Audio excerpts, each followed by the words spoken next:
Civil Defense o OCD ang third quarter ng National Simultaneous Earthquake Drill o NSED ngayong 2024. Dito sa isang hotel sa Capitolio, Pasig City, isinagawa ang ceremonial pressing of the button bilang hudya sa pagsasagawa ng dam cover and hold. Kanina, binigyan din ni Yusek Ariel Nepomuceno ang kahalagahan ng dam cover and hold na gagawin kapag merong lindol. Dapat niya na alam ng publiko ang ganitong posisyon na makakatulong para mabawasan ang posibleng kasunti kapag merong malakas na lindol. Ang dam cover and hold niya ay paraan para hindi mawala sa balanse ang isang tao kapag pumuga ang lupa o building na kinatatayuan. Ngayong umaga ang mga rescuers ng UNTV News and Rescue sa buong bansa. Ganyan din ang mga empleyado ng KDR Group of Companies sa Caloocan City. Isa sa layunin ng NSED ang paghahanda sa posibleng pagsakama ng The Big One na pwede umabot ng 7.2 magnitude na lindol. Inaasahang pwede itong magpapagsak ng mga gusali at maging dahilan ng pagkasawi ng nasa 50,000 ng mga individual. Kailan nakapagsa naman yung susunod na National Simultaneous Earthquake Drill sa November 5 kasabayan ng World Tsunami Awareness Day. Yan muna ang ating latest live mula dito sa Pasig City. Balik sa iyo, Ella.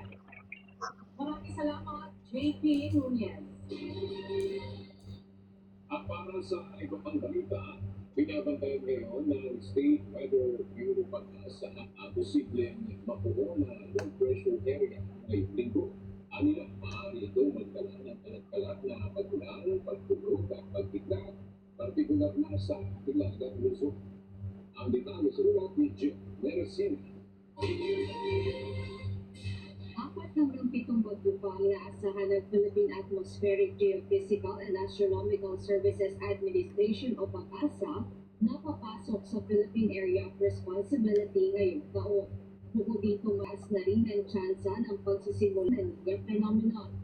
Most of the models combined with the expert judgments suggest a 70% chance of La Nina forming in September to be found in 2024 season and likely persist into the first quarter of 2025. Ayon sa PAGASA, pinalakas ng mga hangin at mas maraming pagulan ang dalawang posibleng epekto ng La Nina. Historically, may nakita tayong pattern that during La Nina, last quarter of the year, nakita ka rin po tayo ng mga occurrences ng mga super typhoon and typhoon category. So, maaaring siya ay yung super typhoon or typhoon category and at the same time, rain bearing po yung mga bagyo natin ng other rain bearing system. Kaugnay nito, siniguro naman ni Director Edgar Posadas, tagapagsalita ng Office of Civil Defense, National Disaster Risk Reduction and Management Council, ang kahandaan ng pamahalaan pagdating sa mga inaasahan pang bagyo ngayong taon.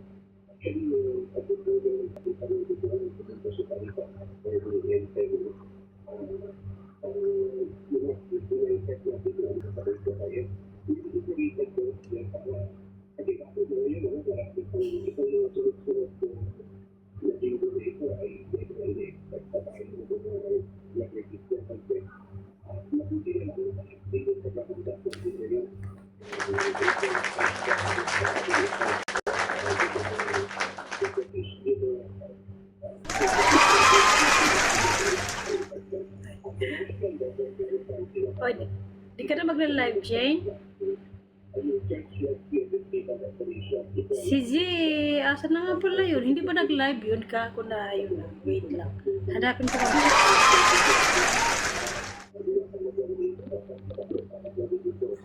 Samantala, siniguro rin ng Quezon City DRRMO na nakabantay ang 3 nilang search and rescue. Oo nga, hindi online. Sabi ko mag-open live. Ayaw siguro ba? Baka natulog ulit. Wait nga. Hindi, kausap ko siya tapos. Ang iba pang ahensya ng lungsod sa paghahanda. Si sila yung mga response clusters po namin. From halimbawa SSTD, kailangan mag-ready na sila hot meals na ipe-prepare namin sa evacuation center. Sa City Health naman po mag-ready sila for mga anti-leptospirosis na medicines and other Kausap ko siya dito kanina. para po ready sila sa mga evacuation centers. Even City Vet po kailangan ready po sila kasi usually may nare-rescue rin or may na-evacuate din po. So, in case, kasi dagdag pa rito ang mga nakatalagang evacuation center sa bawat lugar na maaaring puntahan kung kinakailangang lumitaw. Jet Meresina, UNTV News and Rescue. Diyos sa aming sandigan, serbisyo publiko ang aming pinahahalagahan.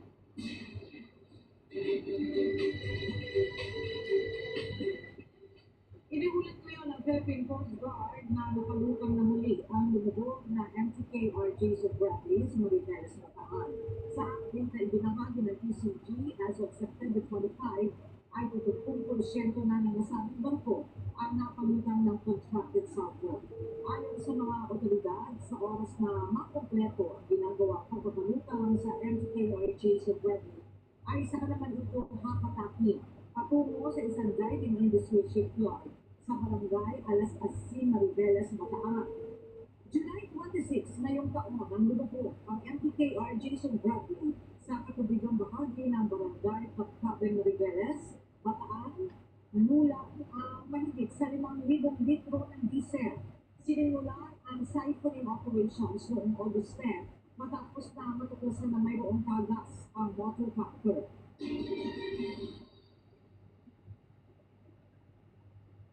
Nililipot ngayon ng Office of the Civil Defense Region 6 ang mga iba't ibang mga lungsod sa Negros Occidental upang pasahin pa ang kanilang kahandaan at kasanayan sa kalibang sa gawa ng malawakang paglikas o evacuation.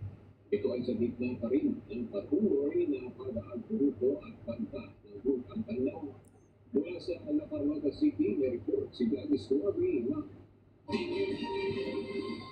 Gladys, kumusta na ba ang sitwasyon ng mga residente dyan, lalo na yung mga naninirahan sa may Tengkos mo?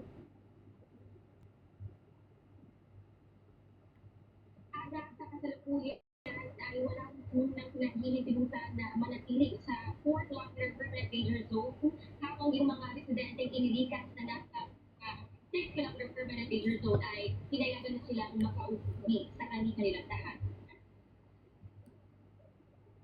Nananatili na sa alert level 2 ang Bulkang Panlaon at may mga ulat na may ilang lugar dito sa Negros Occidental na amoy ang asupre mula sa bulkan.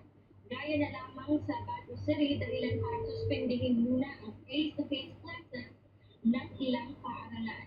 At bilang bahagi ng ginagawang paghahanda ng Office of the Civil Defense Region 6, magbibigod ito sa iba't ibang lungsod ng probinsya Oh, upang thank you, Raj. tingnan ang kahandaan ng mga lokal na pamahalaan sa pagsasagawa ng evacuation, lalo na ang mga lugar na direktang maapektuhan sa posibilidad ng pagsabog ng kanlaon. Bukod sa paglikas, titingnan din ng ahensya ang general response na gagawin ng mga LGU kaugnay pa rin dito. Ayon sa OCD6, ngayong araw ay pupuntahan nila ang Baguio City para isagawa ang nasabing simulation exercise. Bukod dito, inihahanda na rin ng ahensya ang magiging evacuation site ng 14 na LGU na direktang maapektuhan sa posibleng pagsabog ng Bulkang Kanlaon. At sakaling pumutok o magkaroon ng pagsabog mula sa Bulkang Kanlaon, ang plano ng OCD6 at ng mga ahensya at lokal na pamahalaan, ang mga apektadong residente at pamilya ay pansamantalang dadalhin sa Panaan Sports Complex sa Bacolod City. Yan muna ang update. Balik sa iyo, Ana. Maraming salamat, Gladys Suabi.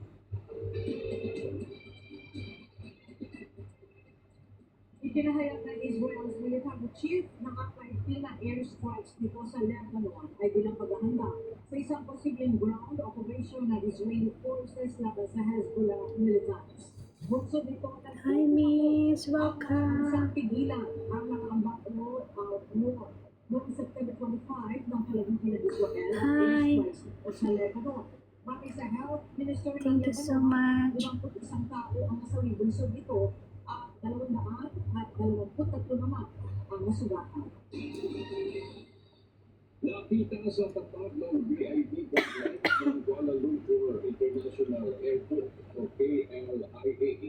siya ang isang CFO. Mayroon itong 5 meters at lalim Thank you. ang isang works. Thank you so much. Ang isang sewage pool ng KLIA Thank you, sa butas. Miss. Kaya pinag-iinala ang isang pumutok na sewage pipe ang dahilan nito. Accessible pa rin naman ang kalsada sa mga motorista. Subalit, nagpatupad na ng traffic management plan sa lugar.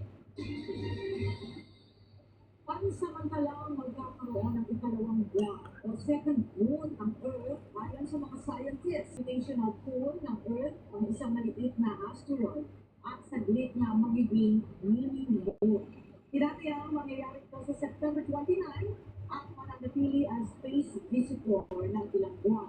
Gayunman, makikita lamang ang mini-moon sa pamamagitan ng professional telescope dahil sobrang liit. Rosie, welcome. Sa ating sandigan mula sa aklat ng Deuteronomy. Deuteronomy 32, versículo 2 na nagsasabi, ang ating aral ay pagpapak na paatula ang aking salita mo at gaya na ninangkulang sa lugar.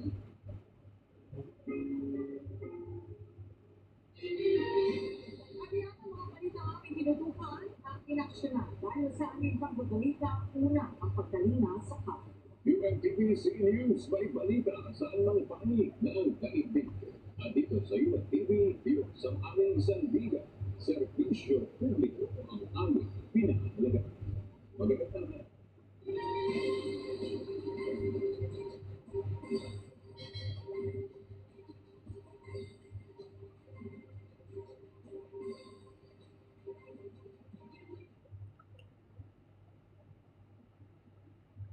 Narito ang malalaki at makamulang balita ngayong araw.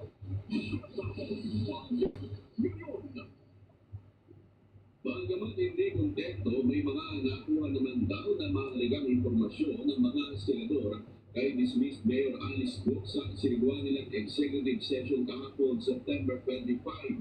Ayon kay Senator Risa Ontiveros, tumutugma ang kwento ni Go sa mga Koreana una na lumutang sa pagdinig ng Senado. Gusto ito maasa naman si Senator J.B. Ejercito na mandaragdagan pa ng mga informasyon na ilalagay ni Go para tuluyan ng matukoy ang mga totoong nasa likod ng mga iligal na aktibidad. You're more welcome.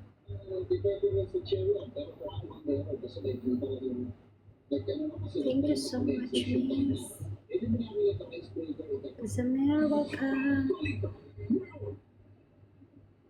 Pinagkubanan ng House of Representatives sa ikatlo at ulit pagbasa ang House Bill No.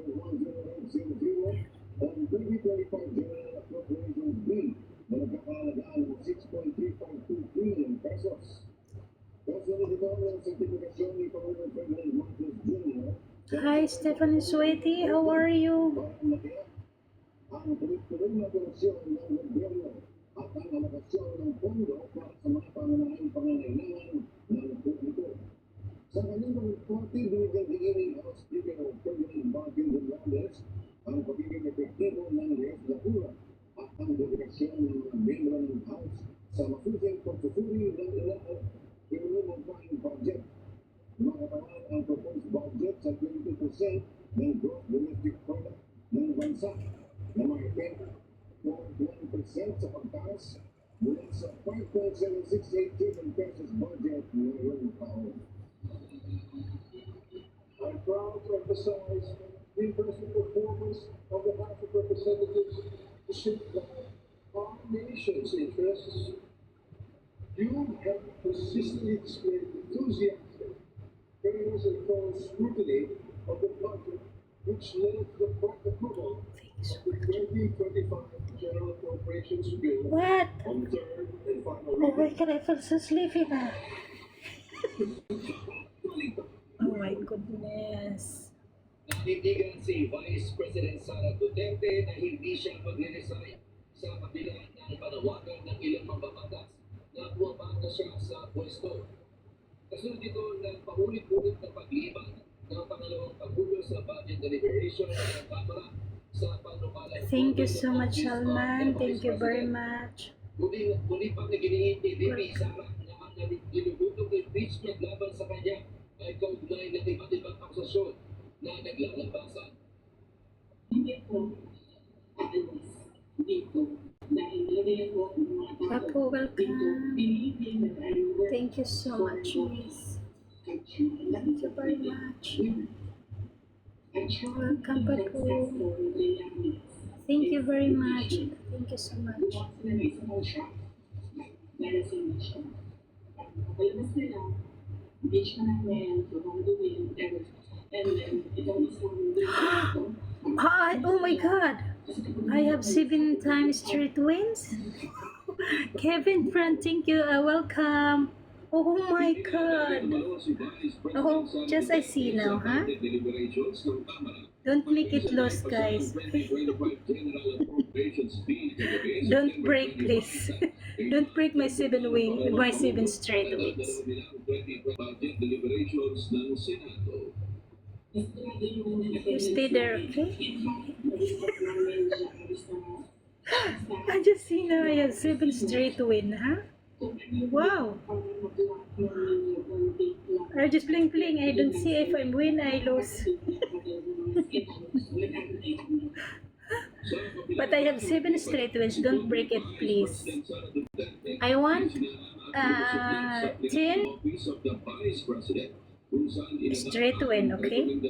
Not lose.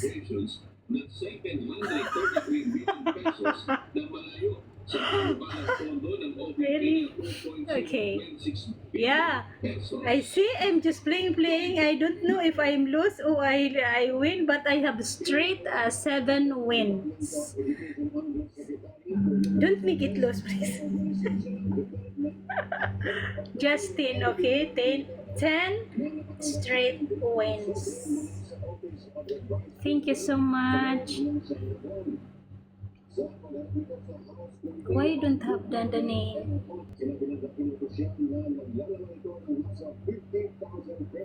Thank you, Miss. Ah! No.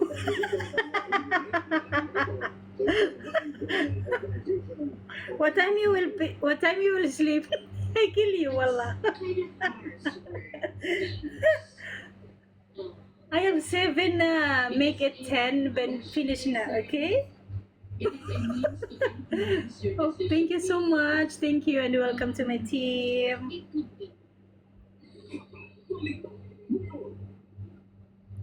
Nanindigan si dating Philippine National Police Chief Police General Don't make it loose. Well, don't make it break, please. Maybe they will break na my wins. Yeah, I really don't know. I have 7 wins na. Just I'm playing, you know. Ginawa ng dating hepe ng pulisya ang pahayag matapos libutan ang pangalan nito sa pagdinig ng Senado dahil sa ilang larawan na ipinakita kasama ang mga personalidad na sangkot sa pogo. Pagkamat kasangkay sa paghusga sa kanya, tiniyak ni Gorda na nagawa niya ang kanyang tungkulin ng maayos habang siya ay nasa servisyo pa.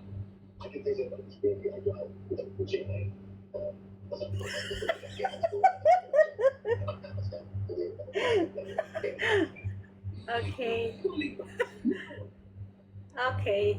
Nagkaroon ng mainit pagtatalo sina Senator Juan Miguel Mitsubiri at Senator Alan Peter Cayetano sa Senado kahapon dahil ugat ito sa Senate Concurrent Resolution number 23 na may kinalaman sa pagboto ng mga residente ng 10 Embo Barangay sa Taguig City at Pateros para sa kanilang mga kongresista at konsehal. Ayon kay Subiri, hindi ko kasama sa agenda ng sesyon at walang naging focus o konsultasyon. Naman ni Cayetano, mahalaga ang resolusyon dahil ito ay may agarang epekto sa mga mutante ng Embo Barangays. Bago nag-resume ang sesyon, nagkaayos din ang dalawang senador at nagyaman. Thank you so much. Yeah. Only 2 months, but then finish na, huh? Thank you very much. Thank you.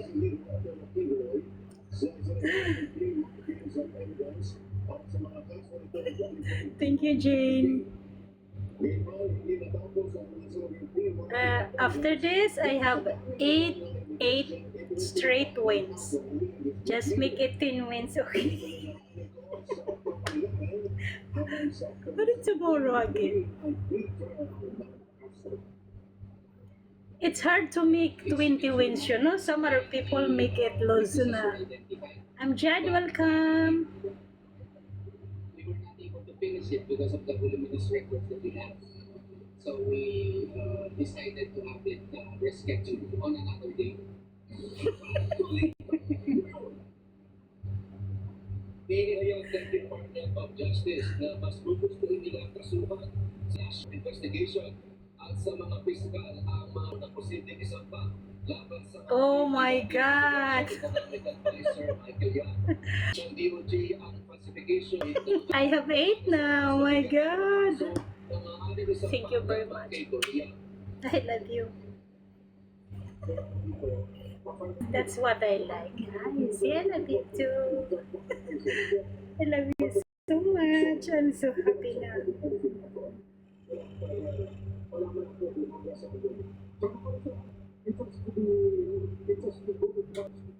Naasahan ng publiko na alyansa nito sa kanilumang. Kasunod ito ng ginawang pagbisita niya kay former Vice President Leni Robredo. Makadang pinupirmahan ng dalawang kampo ang pagpunta ni VP Duterte sa bahay ni Robredo sa Nani, kung saan iginit nilang personal at hindi politik ang kanilang napag-usapan na bagay na hindi naman pinaniniwalaan ng ilang political expert. What's your time now?